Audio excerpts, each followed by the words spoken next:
अंग्रेजों के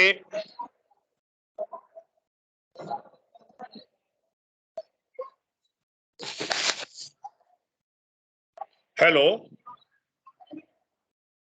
hello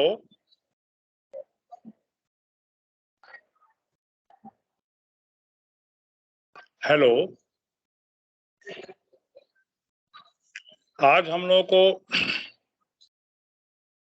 modern India advent of European trading company, Bharat में यूरोपीय व्यापारी कंपनी का आगमन हो रहा है और अंग्रेजों के आगमन के पश्चात भारत का राजनीतिक, सामाजिक, आर्थिक, धार्मिक परिस्थितियां कैसी हो गई, कैसे 1885 में कांग्रेस का जन्म हुआ और भारत का राजनीतिक परिस्थितियां, विशेषकर प्रशासनिक परिस्थितियां कैसे परिवर्तित हो रही है, इस संबंध में हम लोग अध्ययन करने जा रहे हैं। ये सबको पता होनी चाहिए कि 1600 ईस्वी में ईस्ट इंडिया कंपनी हमारे भारत में आई और ईस्ट इंडिया कंपनी का भारत में आगमन हम भारतवासियों के लिए बहुत ही कष्टदायक रहा, क्योंकि हमारे भारतीय अर्थव्यवस्था को उन लोगों ने अपने लाभ के लिए इंग्लैंड की सरकार, ब्रिटिश सरकार प्रयोग करने लगी और हम लोग धीरे धीरे शोषित, उपेक्षित और अपमानित होने लगे। जब ईस्ट इंडिया कंपनी भारत में 1600 ईस्वी में महारानी एलिजाबेथ उस समय थी, उनकी अनुमति से यहाँ और व्यापारिक कंपनी की, उस समय हमारे देश में बादशाह अकबर थे। क्योंकि 1885 से पहले हम लोग को यह जानना जरूरी है कि हमारे भारत में किन परिस्थितियां कायम हुई जिससे कि हमें आंदोलन का रूप लेना पड़ा, आंदोलन करना पड़ा। ये हमारे भारत का प्रशासनिक क्षेत्रों में औरंगजेब के मरने के बाद बिखर गया था, अलग अलग प्रांत बट गए थे, केंद्रीय शक्तियां कमजोर पड़ गई थी, कोई देशभक्त ऐसा नहीं था पूरे भारत को एक सूत्र में बांध कर चलाए। आपस में अलग अलग बंटने के कारण बंगाल के अलग नवाब अली वर्दी खां, सिराजुद्दौला आप लोग सुने होंगे, मीर जाफर सुने होंगे, मीर कासिम सुने होंगे। उस समय के कलकत्ता से संचालन होना बिहार, बंगाल, उड़ीसा का ये इतिहास से चल रहा था और उन लोगों ने बंगाल, बिहार, उड़ीसा, मैसूर, मराठा ये सारे साम्राज्य को अपने व्यापारिक क्षेत्रों में औरंगजेब के मरने के बाद ये काफी प्रयास कर रहे थे कि हम कैसे सब क्षेत्रों पर अधिकार कर लें, उपनिवेश पहले कायम करें, साम्राज्य कायम करें और इंग्लैंड का शासन यहाँ स्थापित करें, यानी एक तरह से कहें गुलाम बना लें। ये सिलसिला जारी हो गया और उस समय खास करके औरंगजेब के मरते ही बिखरा हुआ भारत को उन लोगों ने अपना आर्थिक लाभ लेने के लिए उद्देश्य बना के रखा था।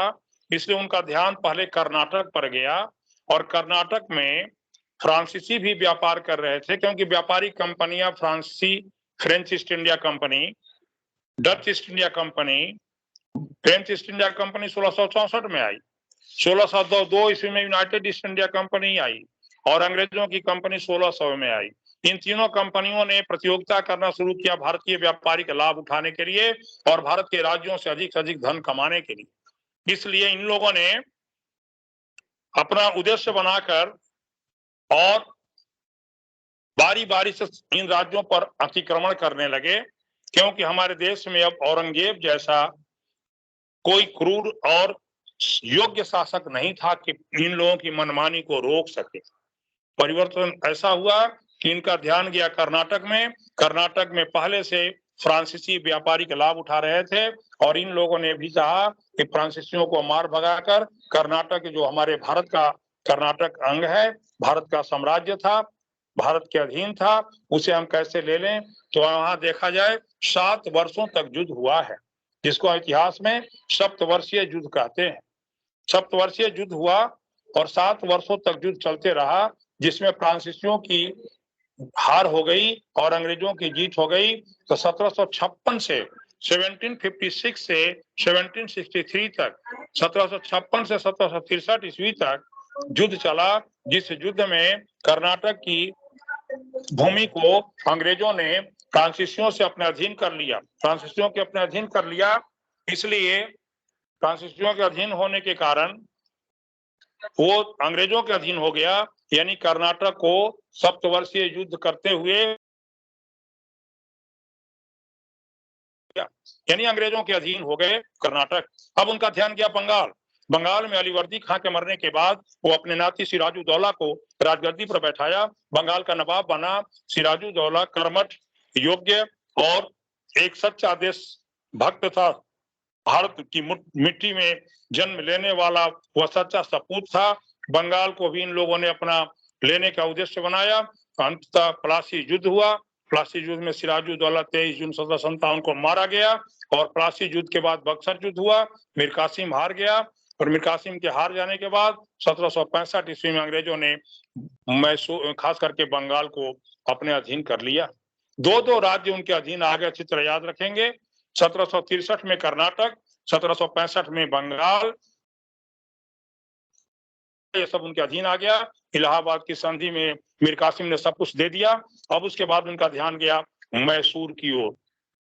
कैसे कैसे मॉडर्न इंडिया, आधुनिक भारत में हम लोग, अंग्रेजों के साम्राज्य आ गया, अंग्रेजों के अधीन ये राज्य चलने लगा और कैसे कैसे उन लोगों ने गुलाम बनाकर शासन किया, ये कहानी इतिहास का है और इतिहास में हम लोग यही सुन रहे हैं, यही अध्ययन करेंगे और ध्यान रखेंगे। जनरल नॉलेज की चीज है कि हमारा यह भारत का राज्य उस समय कैसा था जिसमें ईस्ट इंडिया कंपनी भारत में आई थी, कैसे कैसे उन लोगों ने इन राज्यों को अपने अधीन किया था। अभी हम मैसूर की ओर चल रहे हैं। मैसूर में हैदर अली टीपू सुल्तान, पिता और पुत्र का इतिहास है। हैदर अली भारत की मिट्टी में जन्म लेने वाला सच्चा सपूत, वह देशभक्त था। उसके नस नस में देशभक्ति की भावना भरी हुई थी। कभी भी वह नहीं चाहता था कि हमारे जीते जी अंग्रेजों के अधीन मैसूर हो जाए, इसलिए उन्होंने बगावत किया और 2 बार उन्हें युद्ध करना पड़ा। 1769 से 71 और 1780 से 82 युद्ध हुआ, जिस युद्ध में कभी मैसूर की जीत हो रही है। मैसूर, एंग्लो मैसूर रिलेशन हम लोग को देखना होगा। आंग्ल मैसूर संबंध वही युद्ध का संबंध है और कहीं हैदर अली हारता हुआ नजर आया तो उसने समझौता कर लिया, मंगलोर की संधि, और समझौता करके, क्योंकि वो देखते थे कि अंग्रेजों की शक्ति के सामने हम टिक नहीं पाएंगे, समझौता करके वो बचा लेते थे। और इस तरह से टीपू सुल्तान जब 1782 ईस्वी में 82-84 तक आते आते कहेंगे हैदर अली की स्थिति खराब हो गई, तबीयत खराब हुई और वह अचानक इस संसार को छोड़कर चल बसे। तो टीपू सुल्तान 14 साल का था और 14 साल के टीपू राजगद्दी पर बैठा और मैसूर की राजगद्दी पर वह रह करके शासन का संचालन शुरू किया। उसके साथ भी अंग्रेजों ने 1790, 91, 92 तक युद्ध किया। तृतीय एंग्लो मैसूर वार कहते हैं उसे। और अंत में वहां भी टीपू सुल्तान ने कुछ अंग्रेजों को प्रलोभन देकर के अपने राज्य को बचाए रखा। जहां जहां सेना कमजोर हो जाती थी वह समझौता कर लेता था। इस तरह से आगे चलकर टीपू सुल्तान किसी कीमत पर मैसूर को अंग्रेजी राज्य में देना नहीं चाहता था, जाने देना नहीं चाहता था। इसलिए मैसूर में टीपू सुल्तान ने अपनी फौज और शक्ति मजबूत कर लिया, कि जानता था कि अंग्रेजों से लोहा लेना होगा, अंग्रेजों से युद्ध करना होगा। टीपू सुल्तान ने 1799 में टीपू सुल्तान अपने जब रंगपट्टम के दुर्ग पर था, उस समय अंग्रेजों ने उनकी सेना घुसपैठ करके मैसूर में और उन पर वार किया। टीपू सुल्तान की सेना हार गई, फिर भी टीपू सुल्तान अंग्रेजों के अधीन होने की अपेक्षा मर जाना कबूल किया। वीरता प्रक्रिया, यानी वो 1799 ईस्वी में श्रीरंगपट्टम के दुर्ग पर अंग्रेजों के साथ युद्ध करते हुए वो वीर गति को प्राप्त हुआ। वीर गति कहते हैं जो धरती के लिए लड़ करके मर जाते हैं, उनको वीर गति कहा जाता है। तो ये वीर गति को प्राप्त हुए। टीपू सुल्तान 1799 ईस्वी में नहीं रहे और इस तरह से मैसूर को अंग्रेजों ने ले लिया। उसके बाद अंग्रेजों का ध्यान, क्योंकि हम लोग आधुनिक भारत पढ़ने से 1885 से पहले से हम कहानी पृष्ठभूमि को जानते हुए तो हम 1885 कांग्रेस की स्थापना तक आएंगे। आगे चलकर देखते हैं मराठा साम्राज्य जो आज महाराष्ट्र है, वो मराठा साम्राज्य शिवाजी का साम्राज्य पर अंग्रेजों का ध्यान गया और वहां मराठा में उस समय गायकवाड़, सिंधिया, भोसले, होलकर अलग अलग पेशवा बनने के लिए लोग प्रतियोगिता करते थे, आपस में लड़ते रहते थे, जिसका लाभ अंग्रेजों ने उठाया। और इन लोगों ने बारी बारी से नाना फडणवीस 1800 ईस्वी में योग्य कूटनीतिज्ञ, राजनीतिज्ञ, सक्षम शासक थे, उनके मरने के बाद यह मराठा बिखर गया और मराठा साम्राज्य में 1818 ईस्वी में अंग्रेजों ने 3 बार युद्ध लड़ने के बाद 1818 में मराठों को हराकर मराठा साम्राज्य जो आज महाराष्ट्र है उसे अंग्रेजी साम्राज्य में मिला लिया गया। अभी हम लोग पढ़ रहे हैं कि कैसे कैसे हम गुलाम बनते जा रहे हैं। हमारे भारत में योग्य शासकों की कमी के कारण, देशभक्ति की कमी के कारण, मातृभूमि से प्यार नहीं होने के कारण आज हम अंग्रेजों के अधीन गुलाम हो रहे हैं। इस तरह उनका ध्यान अब मराठा, पहले याद कीजिए कर्नाटक लिया, बंगाल लिया, फिर मैसूर अंग्रेजों ने अपने अधीन कर लिया। अब उनका ध्यान गया मैसूर के बाद मराठों को भी 1818 में ले लिया। अब उनका ध्यान जा रहा है पंजाब। पंजाब में महाराजा रणजीत सिंह जब तक जिंदा थे अंग्रेजों के साथ मधुर संबंध कहें या कूटनीति कायम करके वे अपने पंजाब को बचाए रखे। लेकिन 1839 में जब उनकी मृत्यु हो गई 1839 में, दुर्भाग्य है इस पंजाब का, उनका बेटा खड़क सिंह 2 साल के लिए राजगद्दी पर आया, पिता की तरह योग्य नहीं निकला, उसकी मृत्यु हो गई। फिर तेज सिंह आए, उनकी भी मृत्यु हो गई 2 साल बाद। फिर मरने के बाद छोटा बेटा उनका दिलीप सिंह राजगद्दी पर बैठा और दिलीप सिंह छोटा सा बालक था, बाल्यावस्था में वो राजगद्दी पर बैठता है और बाल्यावस्था में मां रानी झिंदन के संरक्षिका मां झिंदन थी, वो शासन करने लगा। लेकिन मराठा पंजाब को लेने के लिए इन अंग्रेजों ने एड़ी चोटी लगा दिया, तरह तरह के हथकंडे अपनाए और उन्होंने कहा पंजाब का शासन ठीक से नहीं चल रहा है। हमारे देश की शासन व्यवस्था को देखने वाले अंग्रेज कौन थे, लेकिन हम भारतवासी एक नहीं थे। आपस में हम लोग एकमत नहीं थे, देशभक्ति की भावना लुप्त हो गई थी, लोग आपसी स्वार्थ में अलग अलग प्रदेश के लोग लड़ते रहे थे, एक दूसरे को नीचा दिखा रहे थे। इसलिए पंजाब की धरती में अशांति फैली और पंजाब की धरती में खासकर महाराजा रणजीत सिंह की पत्नी झिंदन को अंग्रेजों ने प्रलोभन दिया कि आपको हर तरह की सुविधा देंगे, लंदन में महल दे देंगे, आप से शासन नहीं चल रहा है, ये शासन हमको दे दीजिए। और प्रलोभन में आकर महारानी झिंदन ने पंजाब को 1849 में दे दी। यानी 1849 में पंजाब भी अंग्रेजों के ब्रिटिश साम्राज्य के अधीन बन गया, ब्रिटिश एम्पायर के अंडर हो गया। और आगे चल करके अब पंजाब के बाद उनका ध्यान जाता है 1849 के बाद 1856 में। 1856 में जब ध्यान गया तो वो ध्यान जाता है अवध, जो आज उत्तर प्रदेश है। अवध में वाजिद अली शाह, बंगाल के नवाब की तरह वो भी वहां नवाब थे। वाजिद अली शाह अवध राजा की, ब्रिटिश साम्राज्य जब आया था तो अपने भारत का अंतिम नवाब उनको कहा गया है, जिससे अंग्रेजों ने अवध के अंतिम नवाब वाजिद अली शाह से अंग्रेजों ने अवध को लेने, क्योंकि अवध उत्तर प्रदेश का विशाल इलाका था, काफी धन धान्य से परिपूर्ण था, समृद्धशाली था, उसे लेने के लिए अंग्रेजों ने काफी कहा जाए कि एंडी चोटी एक कर दिया, मुहावरा है एंडी चोटी एक करना, लेकिन हर तरह से कूटनीति कायम करना, और वो लेना चाहते थे और लेने के लिए आगे बढ़े। इस तरह से वाजिद अली शाह ने जमकर विरोध किया, लेकिन वाजिद अली शाह को बंदी बनाया गया तो उनकी बेगम हजरत महल नुसरत महल ने तलवार उठाई और जम करके युद्ध की। युद्ध करने के बाद खास करके इनका शक्ति कमजोर पड़ गई। अंग्रेजों की सेना के पास नए तरह के हथियार होने के कारण हमारे देश के राजाओं, जो विभिन्न प्रांतों के लोगों ने विरोध किया, हारते चले गए। अंत में अवध को भी इन लोगों ने वाजिद अली शाह की बेगम से हड़प लिया और अंत में 1856 के बाद अंतिम राज्य कौन था जो अंग्रेजी राज्य में मिलाया गया, वही है अवध। याद रखना होगा 1856 में जब अवध को अंग्रेजी राज्य में मिला लिया, उस समय लॉर्ड डलहौजी था लॉर्ड डलहौजी पर हम लोग याद रखेंगे। लॉर्ड डलहौजी ने अपने भारत को आधुनिक बनाने के लिए बहुत अच्छे अच्छे काम किया, सुधार किया था। व्यक्ति 100 में 99 यदि सही किया, एक भूल हो गया, गलती हो गया, तो गलती ही ज्यादा उछाल देता है लोग, गलती पर ज्यादा ध्यान दिया जाता है। ये भारत में आज भी परंपरा है। ये उस समय लॉर्ड डलहौजी ने, याद कीजिए कि सम्राट अशोक ने ग्रैंड ट्रंक रोड बनवाया था, कलकत्ता से दिल्ली तक जाने वाली, और फिर बीच में शेरशाह ने बनाया मध्यकाल में। आज हम आधुनिक काल पढ़ रहे हैं तो लॉर्ड डलहौजी ही एक ऐसा गवर्नर जनरल हुआ जिसको भारत के प्रति लगाव, खासकर अपने लाभ के लिए, ब्रिटिश साम्राज्य के लाभ के लिए, ग्रैंड ट्रंक रोड है जो कलकत्ता से चलकर दिल्ली तक जाती है, उसका पुनर्निर्माण करवाया, छायादार वृक्ष लगवाया, नहरें का निर्माण करवाया। जो भी आज उसके समय का सबसे बड़ी विशेषता यह है, उसने टेलीकम्युनिकेशन, टेलीग्राम, जो टेलीग्राफ जो बोलते हैं, टेलीग्राम या दूरसंचार के साधन, टेलीफोन, उसके समय में ही सब स्थापित हुए थे।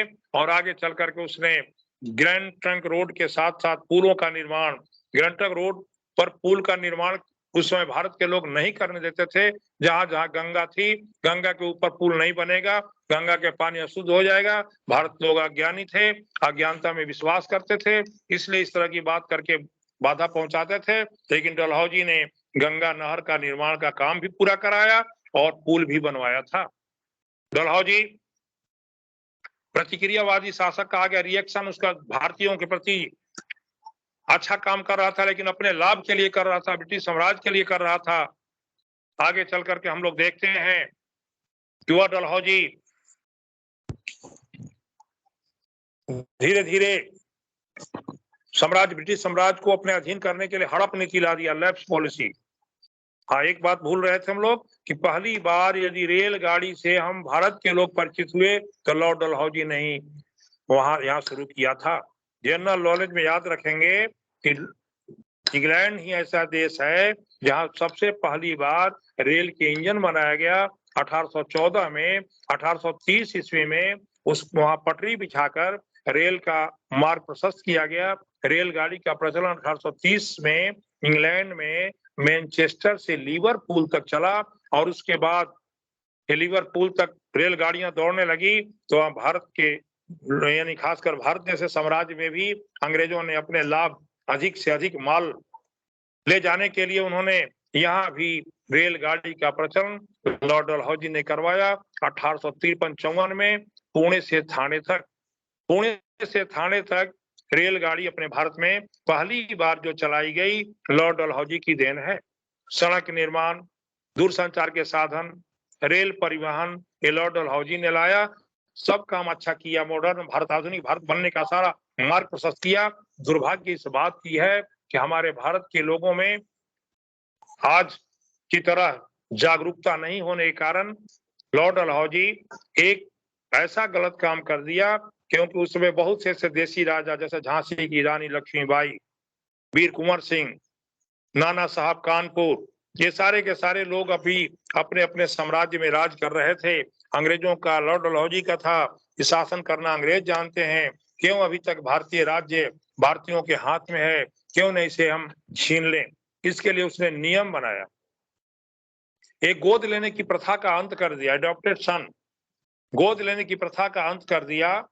और गोद लेने की प्रथा का अंत कर दिया तो उस समय गोद लेने की प्रथा का अंत कर दिया है कि कोई भी यहाँ के जागीरदार जमींदार भारत में अपने बच्चे नहीं है, संतान नहीं है, तो दूसरे के बच्चे को गोद नहीं लेंगे, दूसरे के बच्चे को गोद नहीं लेंगे। गोद लेने की प्रथा, एडॉप्टेड सन की प्रथा को उसने समाप्त कर दिया। गोद लेने की प्रथा को जैसे समाप्त करता है, बोले नहीं अभी आएगी बुद्धा, गोद लेने की प्रथा का अंत कर दिया। और गोद लेने की प्रथा का अंत करने के कारण बहुत से देसी राजा जिनके अपने संतान नहीं थे, वो क्रोधित हो गए, दुखी हो गए और अंग्रेजों से ईर्ष्या करने लगे। वो समझ गए कि हड़प नीति लाया है, लैप्स पॉलिसी, हड़प नीति लॉर्ड डलहौजी का है। सारा काम 99 काम अच्छा किया, लेकिन एक काम गलत कर गया। कि हड़प नीति, गोद लेने की प्रथा जो हमारे भारत में परंपरा प्राचीन काल से है और आज भी है। किसी के अपने बच्चे नहीं है, दूसरे के बच्चे को बुढ़ापा का सहारा बनाने के लिए लोग गोद लेते हैं। गोद लेने की प्रथा का अंत कर दिया, और गोद लेने की प्रथा का जब अंत किया तो बहुत से ऐसे देसी राजा महाराजा नाराज हो गए, दुखी हो गए, और उसी तरह से उसने सतारा, जोधपुर, जैसलमेर, झांसी, ये सभी राज्य को हड़पने के लिए योजना बनाया। तो 1857 की क्रांति हो गई। 56 के बाद 1857 में चारों तरफ विद्रोह तब हुआ जब देखा गया कि ये अंग्रेजों के कूटनीति के तहत सारे भारत के राज्य मिलाए जा रहे हैं और हम गुलाम होते जा रहे हैं। शासन इंग्लैंड का चल रहा है, लंदन से नियम कानून आकर के चलने लगे हैं और ब्रिटिश साम्राज्य बढ़ता जा रहा है। इसलिए लोगों की आंखें खुली और 1857 तक न केवल प्रशासनिक क्षेत्रों में, सामाजिक क्षेत्रों में, आर्थिक क्षेत्रों में, राजनीतिक क्षेत्रों में, धार्मिक क्षेत्रों में, सभी क्षेत्रों में अंग्रेजों से तंग आकर, अंग्रेजों के नीतियों से तंग आकर भारतीय जनता अब क्रांतिकारी भावना से क्रांति करने के लिए तत्पर हो गई। 1857 की क्रांति हम सभी बचपन से पढ़ते आ रहे हैं। 1857 की क्रांति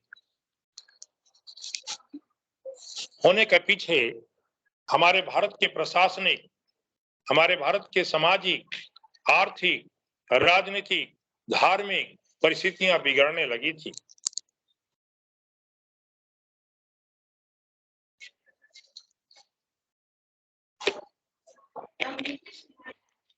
अंग्रेजों ने हमारे सामाजिक कुरीतियों को उछालकर, कुरीतियों को रखकर भारत की जनता को गुमराह करके कहेंगे अपने ईसाई धर्म की ओर आकर्षित कर रहे थे। हमारा समाज, हिंदू हो या मुसलमान, अपने अपने समाज, रीति रिवाज, परंपरा से चल रहे थे। सबको अपना धर्म, अपना समाज, अपना परिवार प्रिय होता है, लेकिन अंग्रेजों ने हम सभी को, हिंदू हो या मुसलमान, उनके सामाजिक रीति रिवाज और परंपरा पर आघात पहुंचाने लगे। हमारे यहाँ उस समय बाल हत्या, ठगी प्रथा, सती प्रथा प्रचलित थी। हिंदू रीति रिवाज में विधवाओं का विवाह नहीं होने दिया जाता था, वर्जित था। इसलिए ये सारी बुराइयों को अंग्रेजों ने बोलकर, अभी मैडम आ गई, जाओ, यानी ये सामाजिक रीति रिवाज जो हमारी कहेंगे कि बिगड़ चुकी थी, ठगी प्रथा, सती प्रथा, बाल हत्या, अंधविश्वास, अज्ञानता, ये सब था और अंग्रेजों ने इसका लाभ उठाया। हमारे भारतीय समाज में प्रचलित जो भी बुराइयां थी, उन बुराइयों को सामने रखे। जैसे सती प्रथा, इंग्लैंड, अंग्रेजों के इंग्लैंड जैसे देश में सती प्रथा नहीं प्रचलित थी, तो ये भारत कैसा है कि शादी होने के बाद यदि पति मर जाए तो उसके पत्नी को जिंदा रहने का अधिकार नहीं, लोग प्रताड़ित करते हैं, लोग जीने नहीं देते हैं, तो सती हो जाती है। विधवाओं का विवाह नहीं होने देते हैं। इस तरह की बात बोल बोल करके, और इन लोगों ने खास करके लॉर्ड डलहौजी के समय में आगे चल करके और भी हमारी सामाजिक रीति रिवाज, परंपरा को बोल करके वे ईसाई धर्म में परिवर्तित करना चाहते थे, ईसाई धर्म की ओर ले जाना चाहते थे और बनाते भी गए। आज भी देखिए 1857 के बाद से लेकर आज तक बहुत ऐसे क्षेत्र हैं जो हमारा झारखंड का नोआ मुंडी से लेकर और बरही, हजारीबाग के आगे तक ये लोग बनाते गए। गरीबी और भुखमरी, अज्ञानता के कारण उन्हें ईसाई बनाते गए। तो हम आज बोलते हैं गर्व से आदिवासी क्रिश्चियन, क्रिश्चियन ईसाई, यानी हम अंग्रेजों के आने के बाद हमारे भारत की धरती में ईसाई लोग देखने को मिलते हैं, जिसको हम क्रिश्चियन कहते हैं, आदिवासी क्रिश्चियन। ये अंग्रेजों के समय में हुए। तो उस समय हमारे धर्म, रीति रिवाज, परंपरा पर जो कुठाराघात किया जा रहा था, इसको देख करके भारतीय जनता काफी परेशान थी। भारतीय जनता समाज, रीति रिवाज, परंपरा पर मरने मिटने वाली थी, चाहे हिंदू हो या मुसलमान। अपने मुस्लिम समाज में भी जो भी बुराइयां प्रचलित थी, उन बुराइयों को सामने रख करके और उनको भी ईसाई धर्म की बनाने की, ईसाई धर्म की ओर आने के लिए प्रेरित कर रहे थे। ऐसी परिस्थिति में हमारा समाज, धर्म, धार्मिक क्षेत्रों में, जहां तक हम लोगों का हिंदू रीति रिवाज में जितने भी पर्व त्योहार मनाए जाते थे, उस पर्व त्योहार पर रोक लगाते थे। पंडित को मारना, पीटना, उनके चुटकैया काट देना, उनके लकड़ी के खड़ाओं को तोड़ देना, ताकि न रहेगा, न हिंदू धर्म का संचालन करेगा। और इस्लाम धर्म में जो मुल्ला मौलवी हैं, वे धर्म के प्रचार प्रसार में जो मस्जिद में संचालन करते थे अपने धर्म का, ईद मुबारक, ईद के समय में, बकरीद के समय में, जो इस्लाम धर्म में जो पवित्र पर्व त्योहार है, उस पर्व त्योहार पर भी उन्होंने कुठाराघात किया, चोट पहुंचाया, और उन्हें भी ईसाई बनाने के लिए तरह तरह के प्रताड़ित किया कहें। और इस तरह से हिंदू और मुस्लिम दोनों तंग आ रहे थे। जब ये लोग अपने धर्म को छोड़ करके और ईसाई नहीं बनना चाहते थे, तब इन लोगों ने खाद्य सामग्रियों में गाय और सुअर का चूर्ण को बुकनी करके और वो लगाने लगे, जो चीनी है, चावल है, आटा है, ये लगाए या नहीं लगाए, लेकिन अफवाहें फैलती चली गई कि अंग्रेजों ने हम हिंदू और मुसलमान के धर्म और समाज को तोड़ने के लिए ये इन लोगों ने इस तरह की नीतियों का अवलंबन किया है। इस तरह हिंदू मुस्लिम दोनों धर्म के लोग अपने समाज और धर्म पर अड़ी होकर के अपने धर्म को बचाने के लिए इन और क्रांतिकारी विचारधारा को जन्म दिया, क्रांतिकारी हो गए। क्रांतिकारी होने के पीछे यही कारण था कि ब्रिटिश सरकार, इंग्लैंड की सरकार,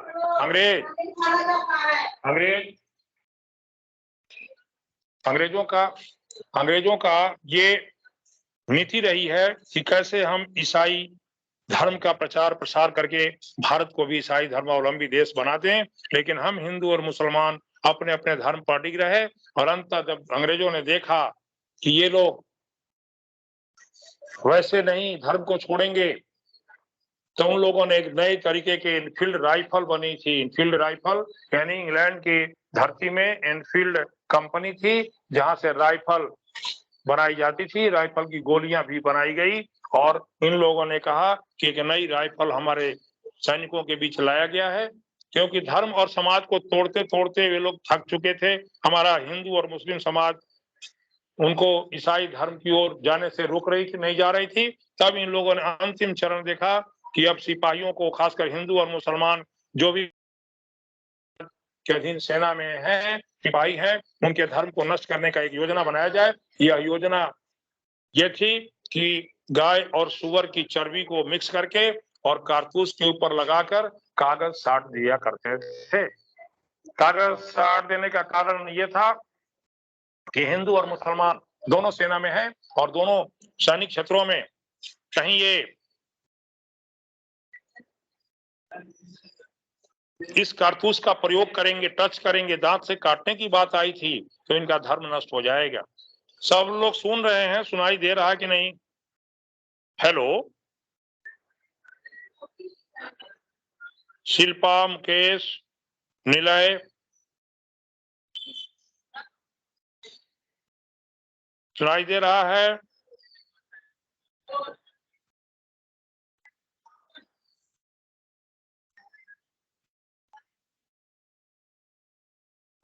आप लोग सुन रहे हैं, ठीक से समझ रहे हैं? मुकेश साहू,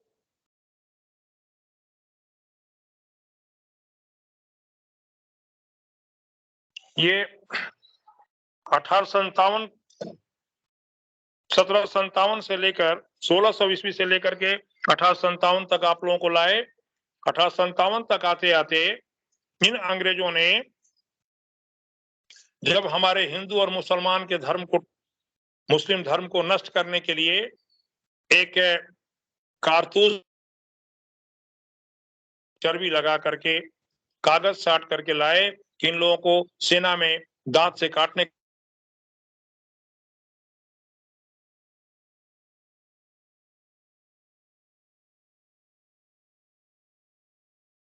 की साजिश के तहत जब पूरे भारत में फैल गया कि गाय और सुअर की चर्बी को मिक्स करके कारतूस के ऊपर लगा के कागज साट दिए हैं, अंग्रेजों की नीति है, ये अफवाहें फैल गई। और अब कभी कभी अफवाहें क्रांति का रूप ले लेती है। अफवाहें क्रांति को जन्म देती है। सच्चाई हो या ना हो, भारत की जनता अफवाहों में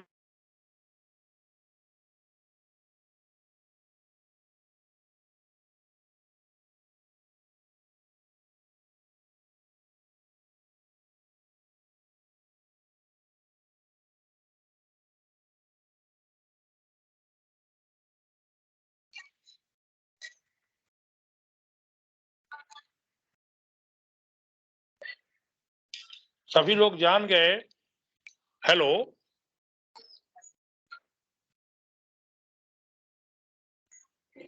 सुनाई दे रहा है कि नहीं?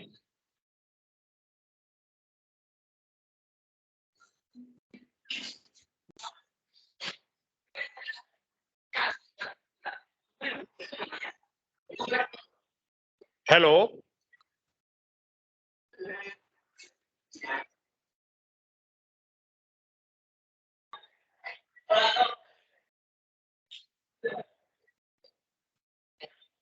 ये जब भारतवासियों को, हिंदू और मुसलमान दोनों को पता चल गया कि गाय और सुअर की चर्बी को उन लोगों ने कारतूस के ऊपर लगा के अंदर साट दिया है, तो भारत के लोग क्रांतिकारी विचारधारा से और उग्र हो गए।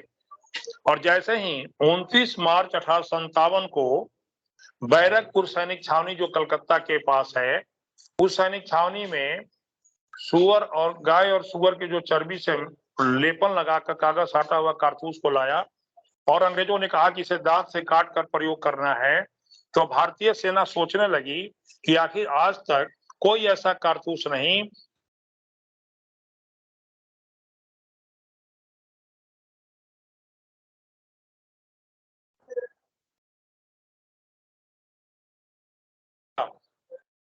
कोई कारतूस नहीं आई थी, इसलिए जरूर अंग्रेजों का साजिश है। पता करते करते पता चल गया उनको कि गाय और सुअर की चर्बी लगी हुई, किनको? भारतीय सेनाओं को, चाहे हिंदू हो या मुसलमान।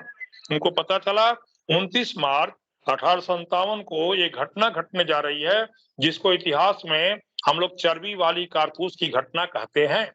चर्बी वाली कारतूस की घटना ही अब वहां से भारतीय राष्ट्रीय आंदोलन का रूप लेगा। अच्छी तरह जानना यह है कि चर्बी वाली कारतूस को लाने का मकसद था कि भारत के हिंदू और मुसलमान के धर्म को तो नष्ट कर देंगे, ईसाई में परिवर्तित कर देंगे, पूरा इंग्लैंड का ये साम्राज्य है ही, और ये भी देश ईसाई धर्मावलंबी हो जाएगा। इसे देख करके भारत की जनता, हिंदू और मुसलमान, जो अपने धर्म पर कट्टर थे, मरने के लिए तैयार थे, मर मिटना पसंद करते थे, लेकिन अपने धर्म को छोड़ना पसंद आज भी नहीं करते हैं और उस समय भी नहीं करते हैं। इस तरह से 1857 आया। 1857 का 29 मार्च 1857 को बैरकपुर सैनिक छावनी में जैसे ही पता चल गया कि गाय और सुअर की चर्बी से मिक्स ये कारतूस है, लोगों ने, खासकर मंगल पांडे के नेतृत्व में सैनिकों ने तैयार किया कि अब इनके हम इस नीति का उल्लंघन करेंगे और अपने धर्म की रक्षा के लिए हमें मरना भी होगा, तो हम तैयार हैं। और इस तरह से इन लोगों ने, खासकर मंगल पांडे ने, 2 अंग्रेज अधिकारी, लॉर्ड ह्यूमसन, लॉर्ड बाज, जब उस समय आया और बैरकपुर सैनिक छावनी में कहा कि इसे दांत से काटा जाए, चर्बी वाली कारतूस को दांत से काटने के बजाय 2 अंग्रेज अधिकारी को उन्होंने गोली मारकर हत्या कर दी। 2 अंग्रेज अधिकारी को गोली मारना उस जमाने में, क्योंकि इंग्लैंड शक्तिशाली देशों में से नंबर 1 पर था उस समय, और भारत के लोग गुलाम हो चुके थे और भारत में उनके सामने जनता खड़ा नहीं होती थी, कोई भी भाग जाता था देख करके। और वहां मंगल पांडे ने 2 अंग्रेज अधिकारी, लॉर्ड ह्यूमसन, लॉर्ड बाज को उस समय गोली मारी जब उन्होंने कहा चर्बी वाली कारतूस का प्रयोग करो, दांत से काटो, और उन्होंने धर्म की रक्षा के लिए गोली चला दी। अंत बहुत से देश सैनिकों को मारा पीटा गया, मंगल पांडे को फांसी की सजा हो गई, ये विद्रोह दबा दिया गया। 10 मई 1857 को फिर मेरठ में हुआ, कानपुर में हुआ, झांसी की रानी भी, जहां जहां लोग असंतुष्ट थे, सभी लोगों ने विद्रोह खड़ा किया। हम लोग इसे पढ़ सकते हैं, 1857 की क्रांति। 1857 की क्रांति हुई, क्रांति व्यापक हुई, लेकिन छीट फूट हुई। पहले से योजना बनाई गई थी कि हम भारत के लोग क्रांति करेंगे, हमारे मुगल बादशाह इसको बहादुर शाह जफर कहते हैं, तो दिल्ली में है और वहां 30 मई 1857 को दिल्ली से क्रांति की जाएगी। लेकिन यहाँ स्थितियां बिगड़ गई, क्योंकि यहाँ धर्म की रक्षा के लिए 30 मई का प्रतीक्षा न करके बल्कि 29 मार्च को ही मंगल पांडे ने गोली चला दी और दो अंग्रेज अधिकारी की हत्या कर दी। भले ही फांसी हुई, लेकिन विद्रोह चल गया और विद्रोह और क्रांति मेरठ हुआ, कानपुर हुआ, झांसी हुआ, बिहार हुआ, वीर कुंवर सिंह, सारे लोगों ने विद्रोह खड़ा कर दिया, जिसे हम 1857 का विद्रोह कहें, विप्लव कहें, क्रांति कहें। ये जोरों पर चल पड़ी। 1857 की क्रांति तो असफल हो गई। अब 1857 की क्रांति को कुचल दिया गया। महारानी विक्टोरिया ने क्रांतिकारी भावना को देखकर भारतीय जनता से अपील करने गई। इंग्लैंड की शासिका महारानी विक्टोरिया थी। महारानी विक्टोरिया को लगा कि भारत जैसा विशाल प्रांत साम्राज्य हाथों से निकल जाएगा, हम भारत के लोग को शांत कैसे करें, भारत जैसे साम्राज्य को हाथ से ना जाने दें। इसलिए उसने भारतीयों के नाम से पत्र लिखा, जिसको हम लोग मैग्ना कार्टा के नाम से इतिहास में जानते हैं। मैग्ना कार्टा कहा जाता है। मैग्ना कार्टा के तहत उसने निवेदन किया, हे भारत की प्यारी प्यारी जनता, क्रांतिकारी विचारधारा को छोड़ दें। यदि कोई अंग्रेज अधिकारी आपको कष्ट दिया है तो मैं वचन देती हूँ कि अब कोई कष्ट नहीं दिया जाएगा। व्यापार, व्यवसाय, कृषि, उद्योग, नौकरी, सभी जगह भारतीयों को स्थान दिया जाएगा। हे भारत की जनता, क्रांति न करें। हमारी पूरी इच्छा है, पूरी तमन्ना है, पूरी अभिलाषा है कि हम आप भारतीयों को हर तरह की सुविधा प्रदान करें, इसलिए क्रांति न करें। ये मैग्ना कार्टा था। सिर्फ है उस समय लॉर्ड डलहौजी चला गया, लॉर्ड कैनिंग आया था। कैनिंग के समय में क्रांति हुई। डलहौजी से लोग नाराज थे, गोद लेने की प्रथा को वो लागू किया था। चर्बी वाले कारतूस की पृष्ठभूमि तैयार उस समय हुई थी, लेकिन कर्ता कोई और है, भोक्ता कोई और है, मुहावरा है। लॉर्ड डलहौजी से जनता नाराज थी, डलहौजी को बुला लिया गया इंग्लैंड, और क्रांति जब हुई तो लॉर्ड कैनिंग को देखना पड़ा अपनी आंखों से क्रांति।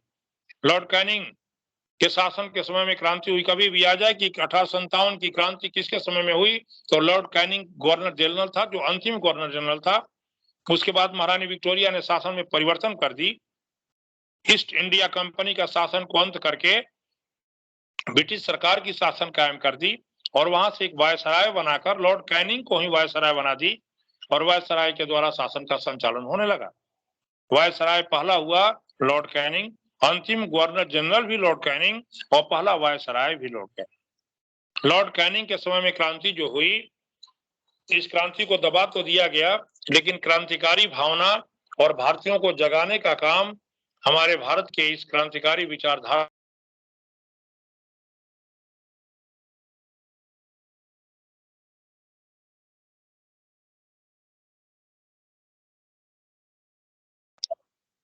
क्रांति। और अब हम लोग चलेंगे 1878, 80, 81 तक आते आते लॉर्ड लिंटन आया, और लॉर्ड लिंटन ने प्रतिक्रिया लेकर आया। हम लोग पहुंचेंगे 1885 से शुरू करेंगे, लेकिन 1885 में कांग्रेस के जन्म और आंदोलन से पहले हमारे भारत थी, क्या दिशा थी, क्या भारतवासियों की परिस्थिति थी, कैसा कैसा आंदोलन और कैसे कैसे क्रांतिकारी विचारधारा को जन्म हुआ, ये कहानी बता रहे थे। और अगले क्लास में 1885 क्लास में देखते हैं, जहां तक हो सकता है। और अब हम लोग देखेंगे कि लॉर्ड लिंटन आया, और लॉर्ड लिंटन प्रतिक्रिया लेकर आया। प्रतिक्रिया लेकर के आकर के उसने भारतवासियों से बदला लेने के लिए, भारतीयों से बदला लेने के लिए प्रतिक्रियावादी नीति अपनाया। जैसे उसने शस्त्र अधिनियम लागू किया। शस्त्र अधिनियम उस समय भारत के देशी राजा महाराजा, जैसे यहाँ सरायकेला के राजा, झालबुमगढ़ के राजा, रामगढ़ के राजा, हम लोग भारत के विभिन्न क्षेत्रों में देशी राजा राज कर रहे थे। झांसी की रानी को ले लें, ये सारे लोग अलग अलग क्षेत्रीय राजा थे, और ये क्षेत्रीय राजा को धीरे धीरे अंग्रेजों ने जो तंग करना शुरू किया, तो इन राजाओं के पास अपनी फौज थी, अपनी सेना थी और उनके पास लाइसेंसी बंदूक और जो सरकार से अनुमति लेकर के राइफल बंदूक रखते थे वो सब जब्त करना शुरू किया। लॉर्ड लिंटन ने आदेश दिया कि कोई भी देसी राजा या भारतीयों के पास हथियार नहीं रहेंगे। क्यों? वो देखा था कि मंगल पांडे के पास हथियार था तो गोली मार दी, इसलिए भारतीयों के पास न हथियार रहेगा और न अंग्रेजों को कत्लेआम करेंगे, अंग्रेजों का मर्डर करेंगे, हत्या करेंगे, विद्रोह नहीं कर पाएंगे। इसलिए सैन्य खास करके शस्त्र अधिनियम द्वारा छीन लिया। फिर उसने वर्नाक्यूलर प्रेस एक्ट लाया। वर्नाक्यूलर प्रेस एक्ट ला करके उसने भारतीयों को भाषण देने, विचार व्यक्त करने, लिखने, कोई भी तरह के काम अंग्रेजों के विरुद्ध नहीं करने का उन्होंने नियम बना दिया, जिससे कि भारतीय और दुखी होने लगे। उन्होंने लॉर्ड लिंटन ने एक और काम किया कि कोई भी प्रेस अखबार छपा जो आज अखबार छपते हैं, न्यूज देते हैं, वैसा न्यूज कोई भी नहीं निकालेगा। न न्यूज निकालेगा, ना भारतीय जनता पढ़ेगी, न क्रोधित होगी। इसको हम भारतीयों ने कहा वर्नाक्यूलर प्रेस एक्ट को गला घोट कानून। ये गला घोट कानून आ गया, भारतीयों ने इसे भी सहन नहीं किया। धीरे धीरे और भी आंदोलनकारी पृष्ठभूमि तैयार होने लगी। उन्होंने ICS, IPS और IAS तीनों प्रतियोगिता परीक्षा में उम्र सीमा को घटा दिया। उम्र सीमा उस समय 21 वर्ष तक के लोग प्रतियोगिता परीक्षा में भाग लेते थे, लेकिन उसने उम्र सीमा को घटा के 19 वर्ष कर दिया, क्योंकि 14 साल में मैट्रिक, इंटर 1 साल और 2 साल का BA होता था। 14, 15, 2, 17 साल तक हो जाते थे और 4 साल बच जाता था वो IPS, IAS, ICS, Indian administrative service. Indian प्रतियोगिता परीक्षा में, भारतीय प्रतियोगिता परीक्षा में भाग लेने का उनका उम्र रहता था और वो जाकर के भाग लेते थे, लेकिन उसने वंचित कर दिया। 19 वर्ष उम्र सीमा को घटा दिया, 21 से 19 कर दिया और साथ ही साथ उसने राजधानी में जो प्रतियोगिता परीक्षा का सेंटर होता था, केंद्र होता था, उसे बदलकर इंग्लैंड की राजधानी लंदन ले गया, जिसके कारण लॉर्ड लिंटन की इस प्रतिक्रियावादी नीति से तंग आकर भारत की जनता क्रांतिकारी विचारधारा के हो गई। लॉर्ड लिंटन के समय में भयंकर अकाल पड़ा था। भारतीयों को अनाज नहीं मिल रहे थे, अनाज के लाले पड़े थे। इन लोगों ने, भारतीयों ने लॉर्ड लिंटन के पास दिल्ली गए तो देखा गया कि दिल्ली वो कार्यक्रम में लीन हो गया और लीन होकर के वो कार्यक्रम में लीन रहा और लीन होते होते वो भारतीयों के मांगों को सुनकर अनसुना कर दिया। भारतीय मांग कर रहे थे कि हमारे भारत में अकाल पड़ने के कारण हम भारतीयों को राहत पहुंचाया जाए, राशन दिया जाए, जिससे भारत की जनता जीवित रहे। लेकिन लॉर्ड लिंटन ने नाच गान सांस्कृतिक कार्यक्रम में लीन रहा, कभी भी भारतीयों की ओर वह ध्यान नहीं दिया, सुनकर अनसुना कर दिया।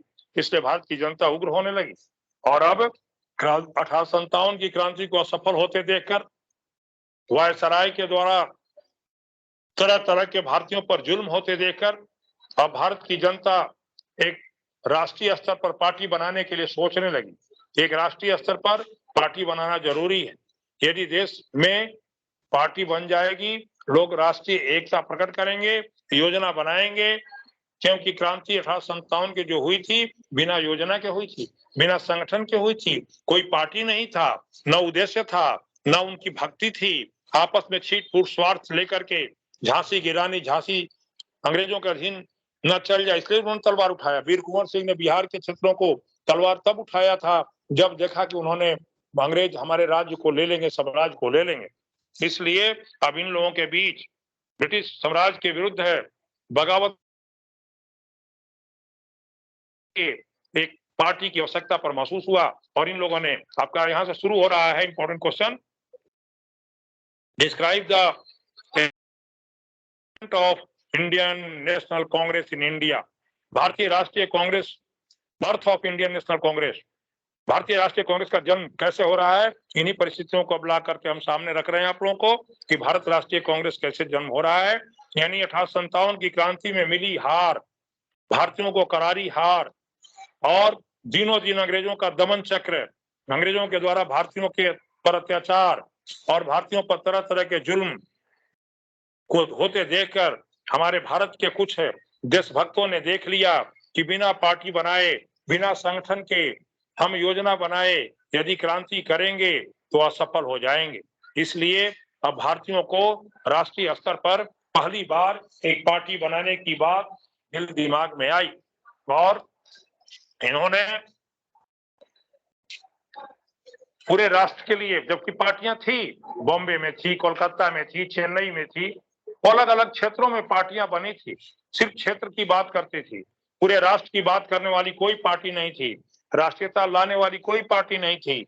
इसलिए भारतीयों ने पहली बार एक इंडियन नेशनल कांग्रेस, जिस कांग्रेस की स्थापना हम लोग को पढ़ना है, भारतीय राष्ट्रीय कांग्रेस का जन्म कैसे हुआ इसमें पढ़ना है, तो भारतीय राष्ट्रीय कांग्रेस के जन्म कैसे हो रहे हैं, इसके लिए भारतीय जनता धीरे धीरे जागरूक होने लगी और कुछ हमारे देश में ऐसे भारत के इस पावन भूमि में जन्म लेने वाले नेता हुए, राष्ट्रभक्त हुए, जिन्होंने पहली बार एहसास किया, सोचा कि एक पार्टी बना करके ही हम अंग्रेजों से कुछ मांग सकते हैं, अंग्रेजों से सुधार करवा सकते हैं, प्राप्त कर सकते हैं। इसलिए इन्होंने एक पार्टी बनाने की योजना बनाई और यह योजना 28 दिसंबर 1885 को, उससे पहले बता चुके हैं, बंगाल में एक पार्टी थी, कर्नाटक, बंगाल में कलकत्ता, मद्रास और बॉम्बे में क्षेत्रीय पार्टियां थी, लेकिन इन पार्टियों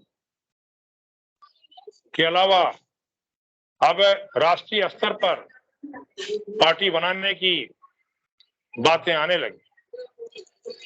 तो राष्ट्रीय पार्टी बनाने के लिए उस समय याद रखेंगे हम लोग हमेशा के लिए, दादा भाई नौरोजी, उमेश चंद्र बनर्जी, सुरेंद्र नाथ बनर्जी, गोपाल कृष्ण गोखले, फिरोज शाह मेहता। एक बार फिर, दादा भाई नौरोजी, उमेश चंद्र बनर्जी को WC बनर्जी कहते हैं, उमेश चंद्र बनर्जी, सुरेंद्र नाथ बनर्जी, गोपाल कृष्ण गोखले, फिरोज शाह मेहता, ये सारे के सारे लोग, A.O. ह्यूम जो विदेशी था, अवकाश प्राप्त अधिकारी था, उसे भारतीयों के प्रति उसके हृदय में दिल धर्म था और वो है न्याय करना चाहता था, थोड़ा सा भारतीयों के प्रति उसके दिल में दया धर्म था, रहम था, इसलिए उसने या उनके दिलों में भारतीयों के लिए जगह था कहेंगे, इसलिए उन्होंने एक पार्टी बनाने की योजना बनाई थी और उसमें लॉर्ड डफरिन यहाँ का वायसराय था। लॉर्ड डफरिन वायसराय था। लॉर्ड डफरिन वायसराय ने भारतीयों के लिए एक पार्टी बनाने पर सहमति नहीं दे रहे थे, वो नहीं चाहते थे कि भारतीयों एक पार्टी बनाएंगे, संगठन बनाएंगे।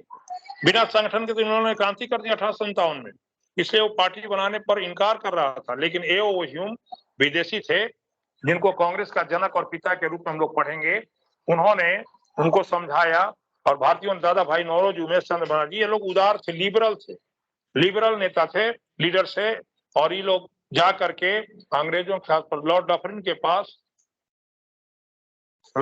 के पास ये बोला करते थे कि हमें एक पार्टी बनाने के लिए अनुमति दिया जाए। उनको समझाया गया कि ब्रिटिश साम्राज्य की रक्षा के लिए हम पार्टी बनाना चाहते हैं, कभी भी भारतीयों को हम क्रांति नहीं करने देंगे, 1857 की तरह क्रांति कभी नहीं होने देंगे। हम लोग चंद लोग होंगे, पार्टी के मेंबर्स होंगे, आपसे मिलेंगे और आपसे मांगेंगे, आपके को सहायता करेंगे और कभी भी आपके विरुद्ध में कोई आंदोलन नहीं होने देंगे, ऐसा बात उन्होंने किया। और इस तरह लॉर्ड डलहौजी के किए गए काले कारनामों को अब भारत की जनता बर्दाश्त करना नहीं चाहती थी, इसलिए ऐसे ऐसे वायसराय आने लगे जो भारतीयों की भावनाओं को ठेस पहुंचाने लगे। इस उद्देश्य से कांग्रेस पार्टी, अब हम लोग देखेंगे कांग्रेस का जन्म इसलिए हो रहा है क्योंकि भारतीय सरकार भारत की में रहने वाली मौजूदा सरकार से कुछ पाना चाहते थे, शासन में परिवर्तन करना चाहते थे। अभी आप लोग सुने, प्रतियोगिता परीक्षा को लंदन ले जाना, प्रतियोगिता परीक्षा की उम्र सीमा को घटा देना, जिसमें IAS, IPS, ICS, IAF जो इंडियन लेवल के अधिकारी होते हैं, उसे रोकने के लिए उन्होंने ऐसा किया।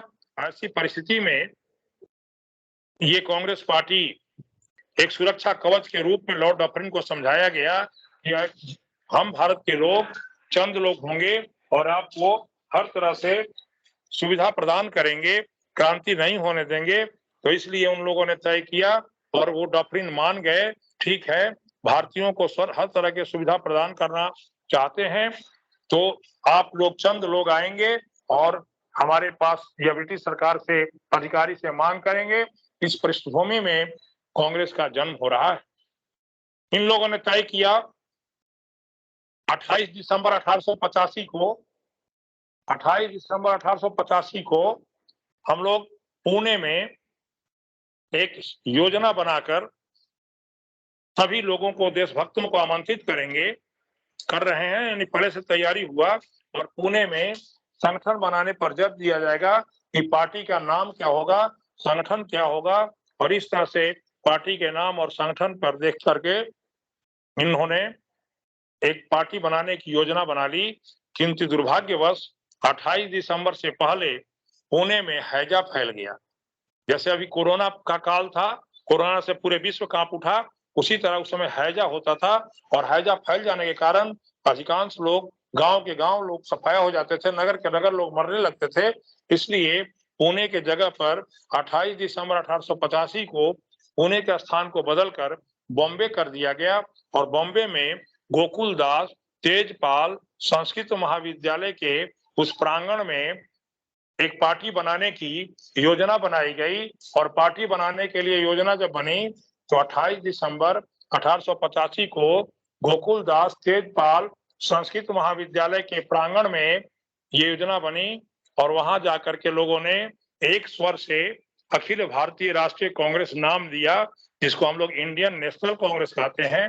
और 72 प्रतिनिधियों ने भाग लेकर कांग्रेस, भारत के विभिन्न कोने कोने से जाने वाले 72 प्रतिनिधियों ने भाग लेकर इस कांग्रेस की स्थापना कराई, जो आज कांग्रेस का जन्म और बर्थ कहें, कांग्रेस की स्थापना कहें।